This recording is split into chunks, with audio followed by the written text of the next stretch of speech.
Hello, beautiful souls, and welcome to another episode of Soul Over Matter podcast. Today we have a guest on Soul Over Matter, Alexandra Durigan. She is a nurse and founder of Origin Pelvic Care. So, Alexandra, thank you so much for saying yes to this interview and being here. How are you today? Oh, so good. So happy to be here with you, Michelle. Yeah, I was telling Alexandra, as all of you know, I always follow my intuition, and I don't even know how I found Alexandra's work, but something called me to ask her to be on. And I think it's because women need to hear your message, and women get to hear the power that we have. So I'd love to start with your story. How did you get to where you are today? Yeah. My story, I feel like, as many of our stories begin, kind of seeded itself as a really young woman. I was the first to develop breasts and get my menstrual cycle as a super young girl. And kind of right after that, I had this experience of my womanhood not being safe, my blossoming body not being safe. The reasoning for that, I think, developing really early on and then getting looks from older men or just different experiences that I had with my friends and my cohort in relationships at the time. There wasn't a space to be safe in my body as a Mm. woman. So what I was feeling ended up turning into an 8-year eating disorder. And I lost my menstrual cycle. I didn't feel safe in my sexual body. I ended up going to treatment. And at treatment, I really found a way of choosing myself. It was kind of life or death at the time. And I remember I was on the hospital floor at like 3 a.m. I couldn't sleep and I felt this light. And at the time, I thought it was my belly. It didn't really matter. Now I know it to be my womb calling me home, saying, keep going, come back here, come back to your body. So I decided that I wanted to heal. I had an amazing night nurse who touched my heart and soul and really helped me claim myself during that inpatient treatment experience. And then I grew up in Rochester, Minnesota, where the nation's #1 hospital is. And so, being 17, wanting to make a choice on college, nursing was a very natural next step. And I decided that I wanted to be a women's nurse. I wanted to help women. I wanted women to be taken care of. I felt like there was just such a lack of space to know my body, to be taken care of in my body. And I thought I could step into making change in that area of women's health. When I emerged from nursing school, I went into women's specialty nursing. And I was working on a really amazing hybrid unit where there was both labor and delivery as well as reproductive surgery. And I was definitely on a long-term healing path by that time with my own self, really coming into my sexuality in college, restoring my menstrual cycle, starting to track my menstrual cycle. And I just fell in love with that process, with that beauty, with that connection that I started to experience. And I really attribute my own healing journey to the lens that I was able to look at what was happening in allopathic care with. And that's really when I saw the perpetuation of trauma. And I started asking questions of why every day are women getting their uterus removed, having surgery on their ovaries, all of these things. Why are we having birth trauma? Why are we treating women who desire to birth naturally in the hospital as this like far out concept, not holding safe space for them? Why are we sending home C-section bodies and, women who did have tears during birth home without any care? I wanted to know more. I wanted to be a part of more for our womanhood. And that's really when I found womb and pelvic care. And that just became my world, my everything. And So then I left my nursing career and I founded Origin Pelvic Care. And ever since, I've been holding sacred space, hands-on tending, rebalancing of the womb, the tissues, the whole pelvic bowl, and really giving women a safe space to not only be well, but to reconnect to the sacredness and the power of their body in service to their whole life and what is actually possible in our health as women. So, yeah, that's that's kind of Mhm. how I got here today, and I'm so grateful for the work that I get to do. Mm. So nourishing. Just to hear you speak is very nourishing. It's like you were meant to do this work.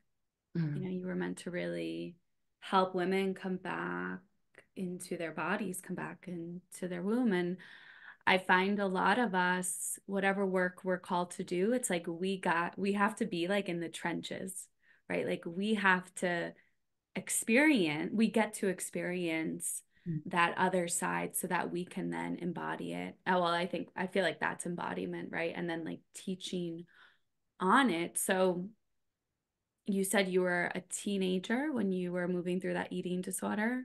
Mhm. And why do you feel like that manifested for you, being so disconnected from your body and that correlation with your eating disorder? Totally. Sitting with it over the years, at first I thought, oh, I think that it's, just the overculture that we all experience, witnessing distorted perceptions of how our bodies should look. But really, it was deeper than that. It was, am I safe as a woman to bleed, to Mm, be sexual, to take up space, for my belly to be round, for my hips to be wide, for me to know the power of my rhythms, the power of my life-giving, fertile body? What is it to be a well cared for, nourished woman taking up space? And I think we all experience different currents of that in our lives. And sexual health was severed from whole health in the allopathic care model a long time ago. So we all, I feel, experience some sort of schism between our mm, nature and what is permissioned in the world around us. And we have no model, or very small models in certain spaces of what is it to be cared for in our bodies. I think one thing that I experience is that by far, most women do not know that womb and pelvic care exists. We mm, do not know that our feminine physiology gets to be revered. We don't know that this pain, numbness, tension we're experiencing actually isn't normal, and that there's another possibility that our bodies can be met with warm, caring hands and taken care of throughout our lives. And then what do our lives get to become? How much space, how much beauty, how much goodness can we actually have in mm, that, in our journey of womanhood when we are cared for? So, I really think through my experience, I learned that we need a regenerative system, another way for women, so that we can start understanding that something else is possible. mm. Yeah. Yeah. I remember the first time I personally was called to, I remember I was like on a workshop years ago and they were like, okay, put your hands on your womb and Right. listen. And I'm like, what? Like, what do you mean? You know, what this womb, this has a voice, I think, like you said, that disconnection, and also the pain we experience either during sex or painful periods or, all these diagnoses that go on. Do you feel like a lot of them are generational as well, right? Obviously, the women who came before us Totally. couldn't access that or had trauma with that. Totally. Absolutely. I mean, I've had the gift of speaking to my grandmamas on end about Mm, this. One of my grandmothers has a pessary from a collapsed pelvis. She went through midnight births where women were basically, or twilight births, I'm sorry, where women were basically knocked out in pharmaceutical medications and the babies were just removed from their bodies. Another one of my grandmamas had uterine cancer. She had a hysterectomy at 30.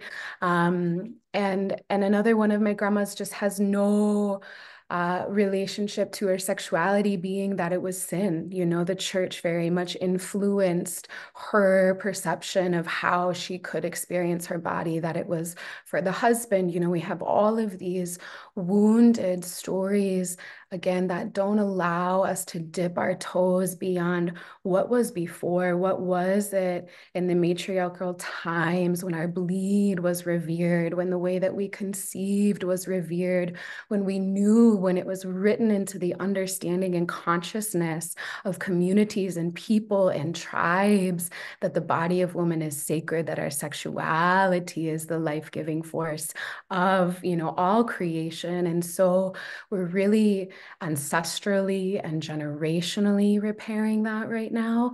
And then we're also systemically repairing that right now, just in our culture and even the way that we witness women move in their bodies in the world and the languaging that we have around our bleeds. You know, most often I hear women resenting their bleeds, not wanting their bleeds, wanting to cover up their bleeds, plug their bleeds, and really not even given space to uncover the pace of our feminine physiology, which is far slower than many of us have had the ability to touch and experience. Because we live in this society, right? This 24-hour cycle Yeah. when we are all on a month-long cycle and being forced into that rhythm, Yeah. right? As feminine woman, right? Like it is a disservice, right, to us to and a disconnection, right? And I feel like um that was the plan all along, right? To disconnect us from ourselves because I once I really tapped in and I awoke to myself, you know, Yeah. 5, 6 years ago, I got off birth control and just intuitively, and then I started feeling so intuitive and powerful on my bleed, like Mm-hmm. the witchiest of the month. Oh, And it was like a light bulb, like, oh, now I get why there's birth control. Now I get why there's, you know, tampons and that we have to pay for these things that 50% of the world naturally needs once a month. right.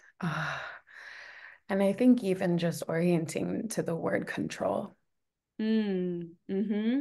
our body's rhythms, our blood, the fluid of life is being controlled by something else, something outside of us. And that outside of us also mirrors the way that we are cared for, giving away our power, giving away our body's power, our intuitive power, our womb-led power, whether to doctors or other systems or another pace of life versus intimately knowing it within ourselves and letting our internal knowing, our internal power be what orients us to our life. Mm. Totally. What is one way you feel that women can connect with their womb, that like when they do feel that disconnection? I mean, most of us, I think, honestly, Yeah. unless we were raised with women who were empowered and knew, you Mhm. know, what are some ways that you work with women and help them through simple powerful practices? Totally. Yeah.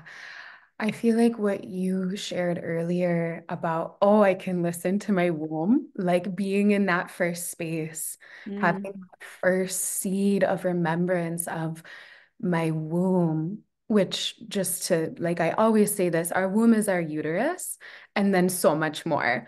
You know, I think our womb, like the word womb really for me refers to our uterine body, but then also the oracle of our womb, also that it's this space that life, that creation, that spirit comes into form, that our womb is intelligent, that our womb is worthy.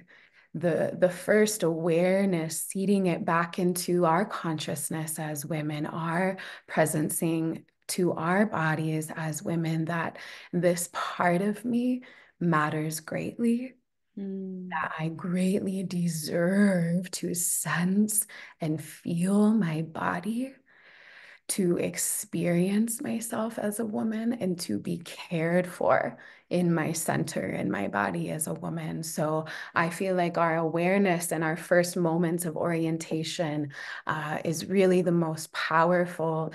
I often find that the concept of orienting to our womb can feel a little, like airy, like I don't really know how to do that. So I always guide women and, let's orient into the bones of our left hip, the left side of Mm. our bony pelvis. Let's orient into the right side, our right hip. Let's sense into the back of our pelvis, into our sacrum, the front of our pelvis, into our pubic bone. And once we can kind of walk that bony pelvis, that gorgeous matrix, then Mm. can we breathe into the center of this place? Can we have that experience of proprioception where we go down into our pelvis, into the middle, into the center, orienting from these bony landmarks? And that is where our womb is. That is where our womb rests. And then spending time there. How does this place feel? Does it feel really tight? Do I notice more tension on one side or the other? How are my bleeds? Are Mm. they bright red and fluid and liquidy? Or are they congested and dark and stagnated? Are there clots? Is there pain and discomfort with my bleed? Does it bring up particular emotion when I bleed? What about the tissues of my vulva? Do I know my engorgement pathways? Do I know how much these tissues can feel when touched slowly and caringly? How have my tissues been touched? Do they feel numbness? Have they been neglected? Then we can start orienting to all the spaces, my yoni, my cervix.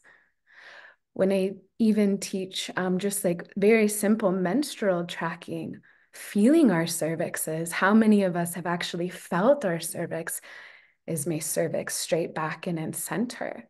Is she adhered to the left or to the right? So my work in the world is hands-on ceremonial pelvic care. So women come to my home and we have whole day, multi-day experiences together. And really this is in service to our nervous system to actually experience safety and the pace of our body for the first time, giving Mm. all of our tissues enough time and space to be felt, oriented towards, and for the pace of our body to lead.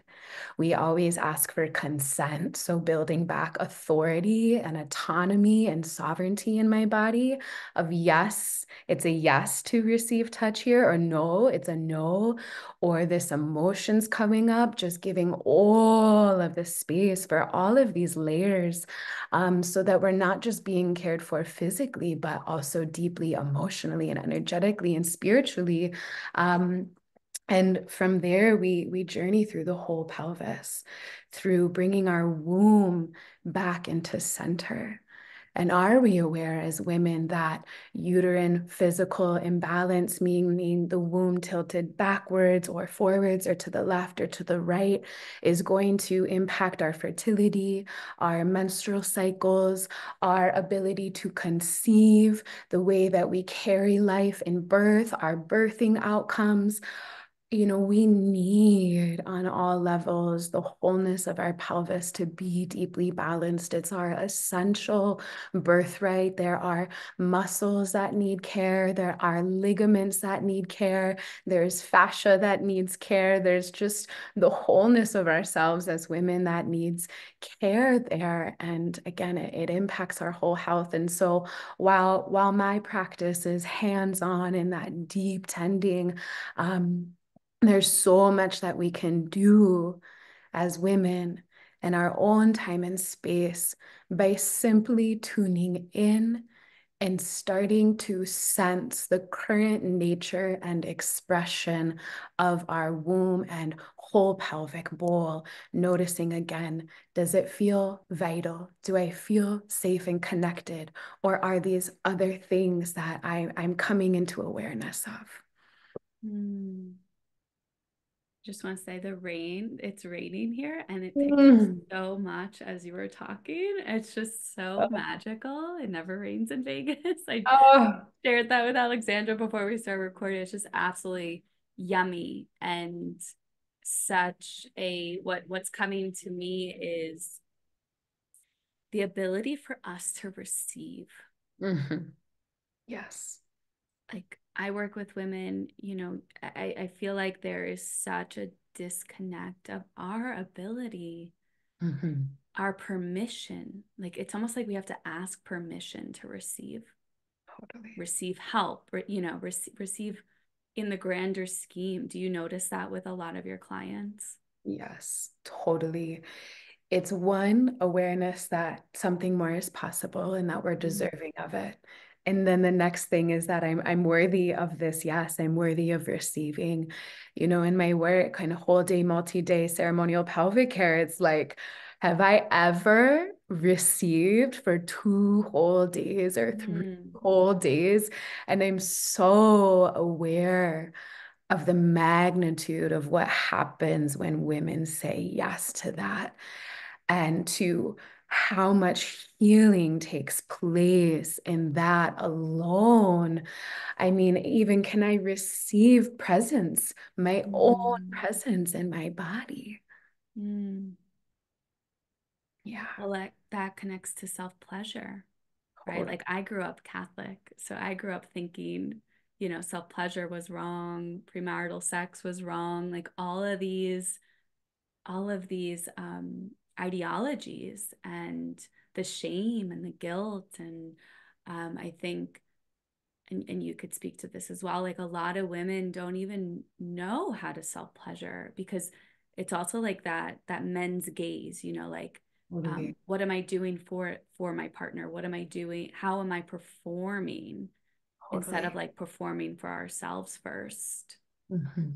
Yes. I feel that so much. I live my whole life giving my body away for the pleasure that was led by whoever my partner was or whoever the person was. And I didn't even have my first orgasm until I was in my 20s. And when that experience came through my body, my whole world opened. And there's also such a difference between pleasure with tension and tensionless pleasure. Mm, I feel it's profoundly important for us to understand that we have an extremely wounded sex culture, that it is also fast, that it also mirrors this extraordinary quickening of the world today. It's like, put it in, get it done, move on, versus coming into this precious place of relating, of taking our time for our vulva to fill and mm, engorge and arouse, and that our feminine physiology can take 45 minutes for our vulva to truly engorge. And what is it to feel that dripping, wet, yes, that yearns, that has felt worshiped and cherished and touched and seen, and then and only then inviting penetration to happen. What is the deep, wide, sensuous range of our pleasure potential? Can we receive that much? Can we take up all that time? Can we slow it down? I mean, it's vulnerable and it's world changing. And I've had lots of conversations, both with my partner and my sisters, people in my life, men in my life. Like, not only have women rarely experienced themselves fully engorged and how sex can actually feel, how penetration can actually feel, but men haven't either. And actually, that when we as women stand up for this and ask for more and lead by our body's readiness, the experience for the man is also then something profoundly healing. To feel his woman so full and juicy and receptive is a, a great gift to the relationship as a whole. I mean, I've talked to men in my life about this, and they've just said, I didn't know that Mm. my woman could feel this way and that I could be received by her in this way. So I think it's really beautiful as we nourish and come home to our bodies that we're also expanding what's possible in our intimacy and in our lovemaking with our partners, and to bring our men into the conversation, to teach our men innately yearn to serve. They want to show up for their women. So how can we ask in this embodied, delicious, beautiful, connective way of like, I want you to go even slower, touch me even longer there. And then what gets to happen from that space? I am so grateful for it. And I really feel like our sexual healing and empowerment with women has the opportunity to really change the world when we bring it into our relationships and speak to our men about how they can serve and support our bodies and how we can come into greater intimacy together. Mm. Yeah, I mean, if we as women are waking up to this, Mhm. right? Of course, the men are more in the dark than we are, right? Because it's such that conditioning, like you said before, that Mhm. conditioning of that wounded sexual culture that is all around us. I always say it's like when a woman is breastfeeding in public, it's seen as wrong or sexual even. Yet there are billboards with women with their breasts out, right? And like that's okay. And it's like that dichotomy in our culture. So I think it's giving, I feel like a lot of us as women will just assume like, oh, my partner won't be on board. And like you said, it's like they just need to be led a little bit, right? If we're now leading ourselves, then we get to lead them in that Yeah. experience and that slowness, like you said before, right? Of this culture of just fast paced, quick, quick, quick. And we don't operate like that internally, innately. Amen. Yes. And, I think that sometimes we as women can feel like, oh, well, that's asking too much, or like you said, like he won't be down. But if we're not giving them the space, then we don't really know. And I think that's the gift of the feminine is to create an invitation of a space for our men to rise into. And when Mm. we're having these really beautiful asks because we feel what our body needs, then our men know exactly where to go with their giving, with their serving, and they really get to meet us there. And so it's like both. It's we create the space as women and our men get to rise with us, and it's really beautiful. Mm. Yeah. Yeah, that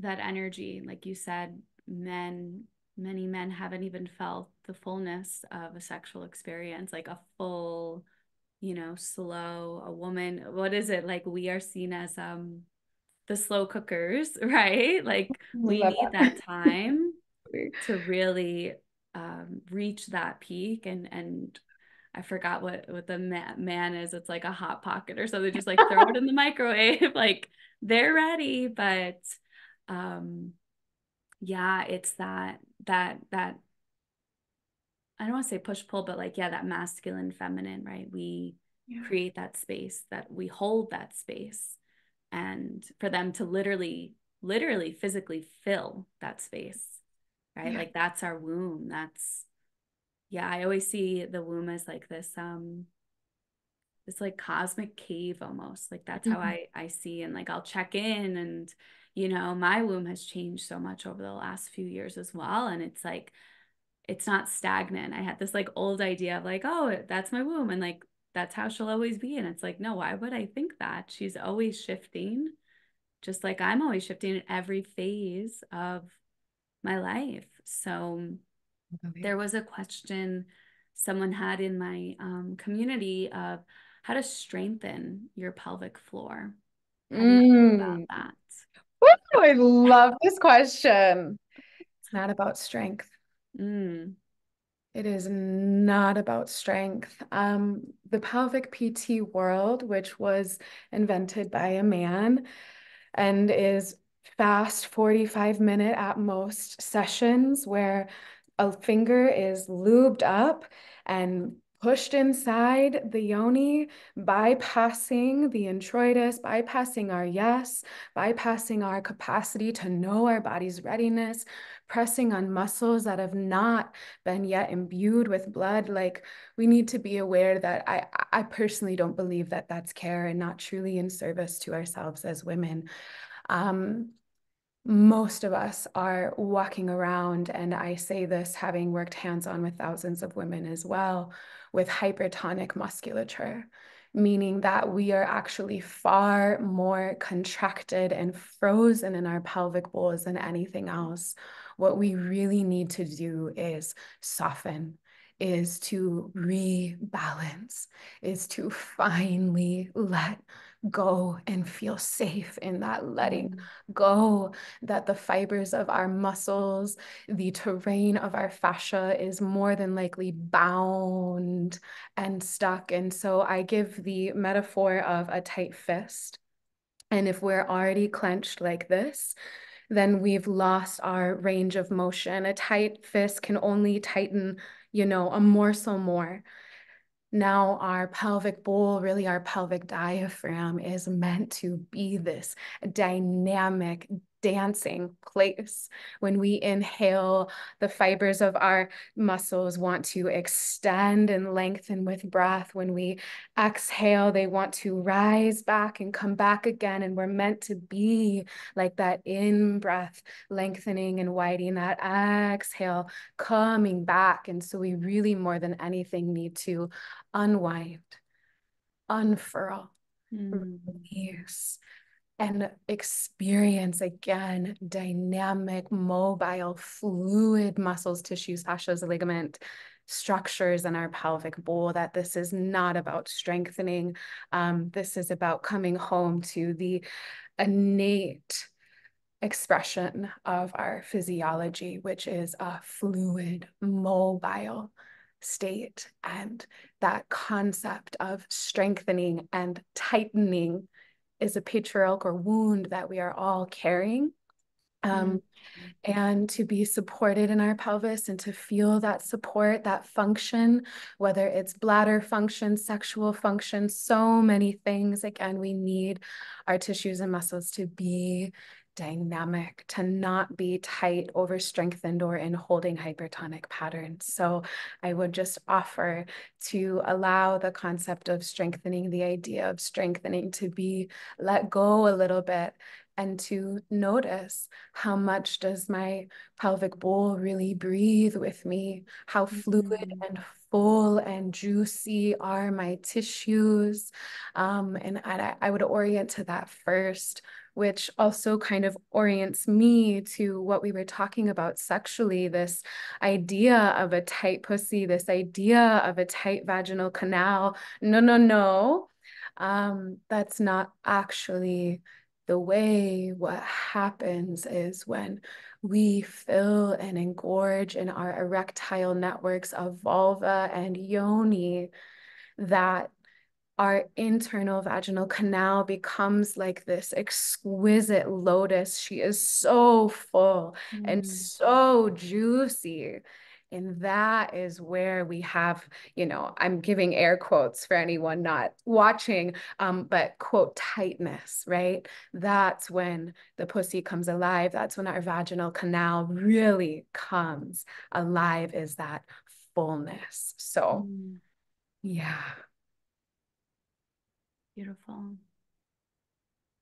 Yeah, I've heard that recently as well. Like there, what was that, Kegel exercises, right? Like I Yes. remember my 20s like doing Kegel exercises, and now I just am like, that was definitely created by a man. Like there's Was. It was. It was. It was. And it was created from a mechanical view of a woman's body. mm, mm, yeah, yeah, that what is it? A lot of our body parts too are named after men, I've heard, Yeah. which is Yeah. just wild to me. I'm like, oh, it was like so and so discovered the uterus. I'm like, how do you discover something that's already No, here? that doesn't make any sense. Yeah, there were mass witch trials that occurred through many, many, many generations, which was really the loss of what I call womb lineage. That women practicing womb and pelvic care were executed or threatened if their work was to continue.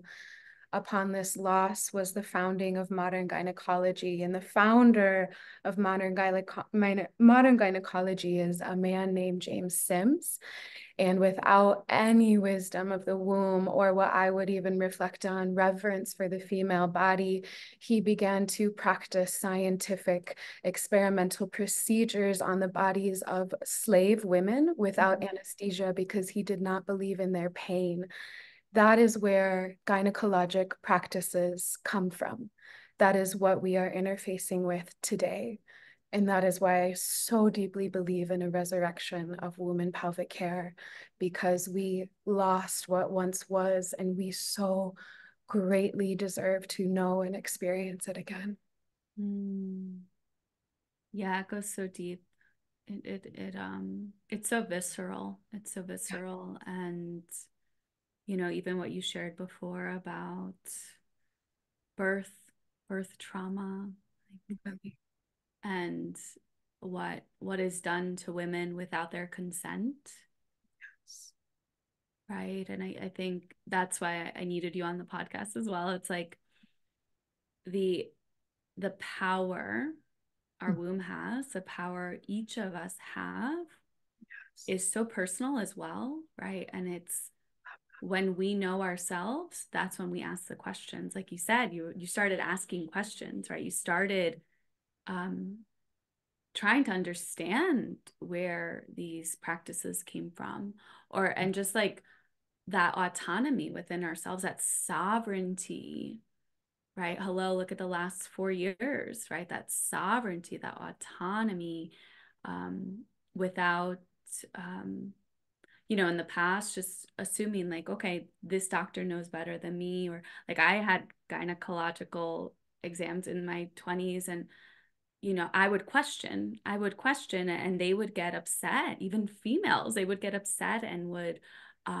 say I was wrong, or this is what everyone's doing, this is what all my clients do, and I was just like, well, I don't want to do these things. So it's interesting,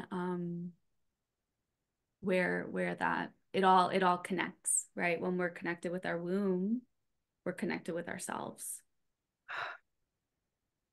Yes, Michelle. And Yes. our throats. Can you talk about that? Oh, When I totally. found out about like when I speak light language or when I sing, my Mm. yoni just like throbs. Like she just like gets so excited. And I remember reading about like the connection between our sacral and our throat chakra. Can you talk more to that? Yeah, our mucosal tissues are so synonymous in our throat to our yoni that this really beautiful physiologic mirroring is present. And a lot of nerve innervation that begins in our throat and through our spine also comes down to innervate our pelvic bowl. And so all of this tissue is so wisely communicating. If I can't open and sound and express my voice, my truth in my throat, then what makes my pelvis think that it can voice and sound and express? So when we soften here, when we take back fluidity, here. When we allow our truth to be heard and felt, we are sending signals of safety down, down, down, mirrored into our pelvic bowl. When throat softens, yoni can soften. When words move through our mouth with our womb, knowing the mouth of our womb, our cervix, Mm. also then gets to be fluid and nourished and soften and speak. And so we just have so much intelligence in our bodies. Everything is absolutely connected. Our whole body is communicating. And I think it's very, very powerful as women to feel our womb truth and to speak it not only through our voice, but through the way that we are touched and cared for and met in our cervix, in our yoni, in our vulva, and whole pelvic bowl. Mm. Yeah. Yeah, it's amazing.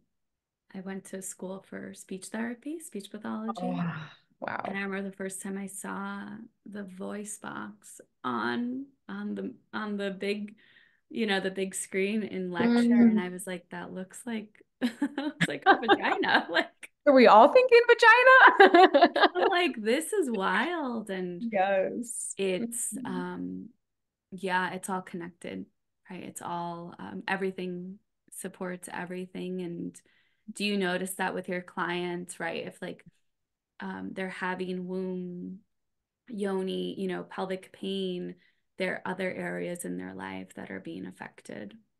Totally. Totally. I know that my own voice has dropped deeper as I drop deeper in my body. The way that a woman speaks before session and the way that she speaks after Mm, session is always profound to me. Um, and again, it's in being an honest relationship with ourselves, if we're not standing up for our yes, our no, our desires in our sexual spaces of our pelvic bowl and our reproductive spaces of our pelvic bowl, well, then we're probably not speaking that truth in the world. When we have a contraction at womb or cervix or yoni or the tissues of vulva, we're probably shutting down something in our throat, the real response that we would have had to that person, that scenario, that thing, mm, whatever it is for, again, there's a massive mirroring, and a lot of ways that I work in ceremony are while we're tending the tissues, letting the stories of the tissues move all the way through voice, letting those untold stories be told, letting those no's that have been swallowed thousands of times finally come out, letting that grief move through, that expression move through, letting ourselves take up that space again.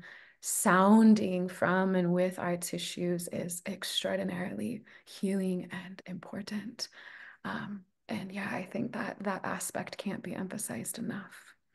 mm, Yeah, and I know that we were talking about birth, and I would love to tie that back if able for a moment, um, because so many women are experiencing conception and pregnancy and birth without being intimate with these life-giving gateways of their body. And if our womb is balanced and the ligaments supporting our womb are balanced, and we're feeling our womb as we conceive and as life grows, and we're paying attention, if we're asking for what we need in care, in relationship to our birth teams, with our partner, with our people, for ourselves as women, how much more nourished and empowered do we enter our birthing ceremonies? How much more willing to move and sway and sound in the birth ceremony will we be? How much more alive to our contractions can we be if we're in relationship to that? If our throat is soft, if our voice is known, if we're listening to the intuitive, like you said earlier, Michelle, cues of our body along the way. Um, then how do we mother differently? What is that next iteration of our life as woman and mother? It's so connected to the wholeness of our womanhood and really what can be possible. Mm, yeah. The surrender, Mm, right? mhm, We are taught to control. We're taught to control and be controlled at the same time, right? It's like um, the type A and like it just I need to control everything. And the feminine is the opposite, right? She is the the fullness, the allow, the mm, taking of space like you shared, right? That surrender. And that's also orgasm, right? mm. Everything is connected. Orgasm, giving birth, it's all surrender and trust of our bodies to do what they are anatomically, spiritually, physiologically meant to do. Ah, yeah, as you were speaking, the word trust was like so alive in my body as well. Can I trust to open here? Can I trust to sound here? Can I trust that sensual impulse that I'm feeling so clearly to lead me, to move me, Oh, yeah. Can I trust that my body knows how to birth? My baby knows how to birth. Can I trust that Mm, this sound and lovemaking and my partner is safe? Trust mm, that this ask, this need is valued. yeah. I hear stories of women in the hospital who are told, be quiet, or like, Oh, and it's just it like it's visceral in my body. Like the fire, the Joan of Arc energy, like just like overcomes me. It's definitely that the witch trial energy that you were talking about before, because it's like we are meant like that helps our birthing, right? Like you said, that throat sacral connection yes, helps the flow and opens up the space for a baby to move through yes, the birth canal. Um, it's just, whew, yeah, the rise of the feminine, the rise of the feminine, the yeah. sacred rage too, like that we are all Totally. feeling. I Yeah. just, we just had what that full moon in Cancer around Christmas, and Mm. so many people are messaging me like, Michelle, I don't know why I'm so angry. Like, I Ah, did this and I did this. I'm like, because you are carrying the weight of all of your ancestors, and we are the ones, I have chills. We are ah, the ones to go back to that, um, the ancient ways, and to go back to what we are naturally meant to be doing, and cleanse and clear what yes, has been done. yes. Ah, ah, Rage is seen as wrong, anger is seen as wrong. It's like that is part of the feminine. The feminine is not just soft and flowy. No, she's Kali energy too. yes. Amen. Death, decay, darkness, decomposting, it's like, oh, I I feel there's so much unturned power of that rage that really it's raging all the wrongs that have been done. And if we let ourselves feel it and go there and grieve it, we will arc through, right, that wholeness of the life cycle that we are in relationship to, that our womb knows and leads every single month through bleed, death, and then rebirth into the next cycle, that our rage touches us into essential inspired action for how we Mm, move forward. yes. Yeah. Yeah, And to feel it, yeah. right? That's what we started with, right? How so many of us we're numb, are numb, and like we are meant to feel. The feminine is meant to feel it all. Like all the emotions, and not wrong ourselves for those emotions. Uh, Echoing that one more time, not to wrong ourselves for our emotions. we've been shown such a limited expression and put in such a box of what is and isn't okay. And I always feel like there's this message of like, feel, but don't feel too much, you know? Mm, And it's like, hmm. actually, we're wild. And we're very primal and we have a wide range, a wide spectrum. And that is our aliveness. Mm.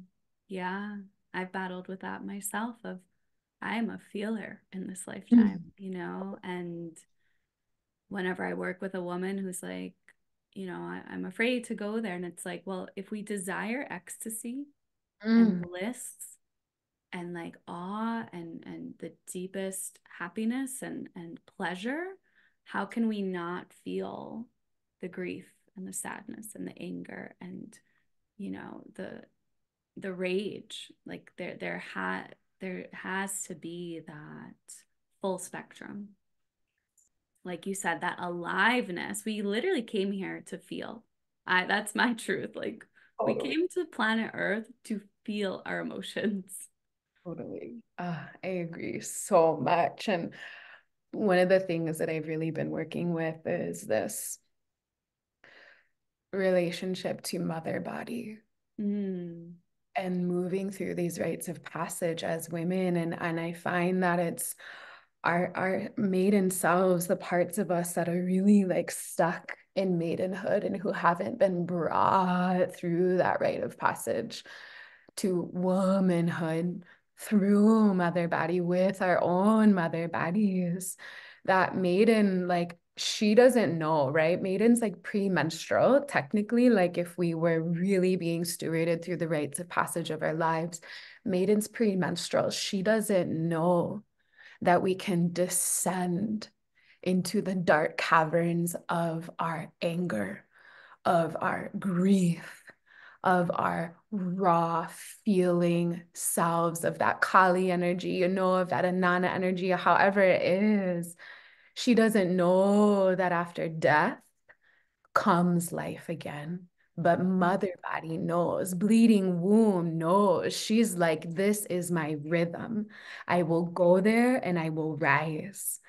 And so that fear threshold, I feel like when we feel that as women, if I don't know if I can go there, it's like, oh, we are at a profound initiatory moment of taking ourselves and having some of our first experiences of you won't get stuck, you won't get lost, you will descend and you will rise. But until we experience it, we don't know what that's like to arc through the whole cycle of who and what we are as women. mm, I think it's a brave moment and it's a big moment.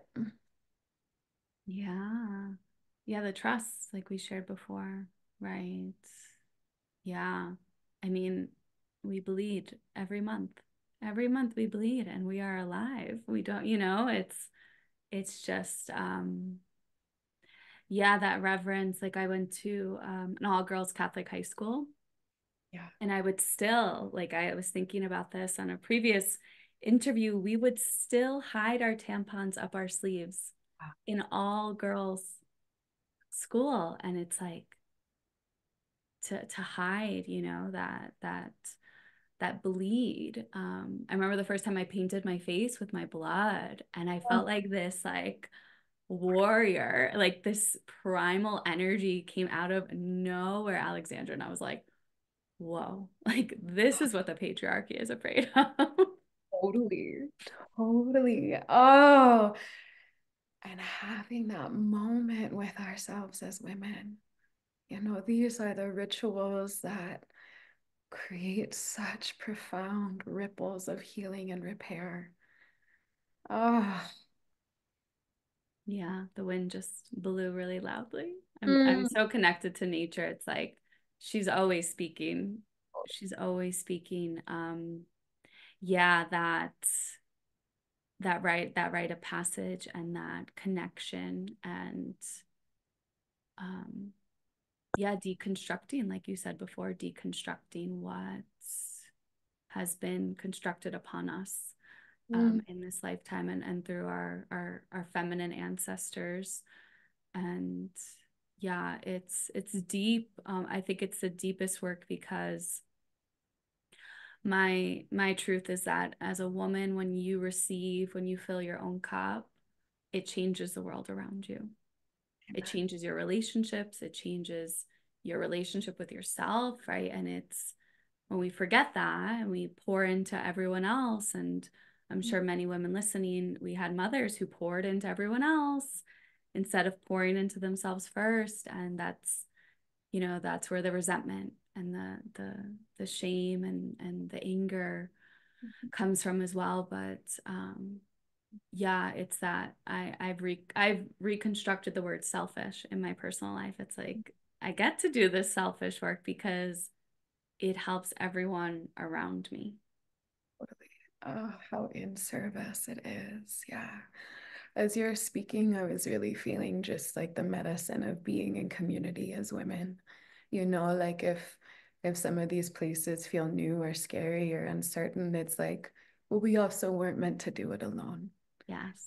And how women have thought for so long, I have to hold it all, I have to do it all, me, versus being resourced and supported with other women in deep community, with women who've gone there before, with women who've experienced storytelling, all of these threads of coming back together. We are all woven together by our womb. Every person on humanity is woven together by our womb. But as womb keepers, there's an extraordinary intimacy there. And it's an innate connection that we have as women. And just, yeah, that we get to do this together. We Mm, get to be supported with each other, nourished, upheld, all of those things I think are so important. It's not a lone wolf experience. And I know that that edge in of itself can be really big to unpack and unwind, but we are tribal and communal. yeah. Yeah,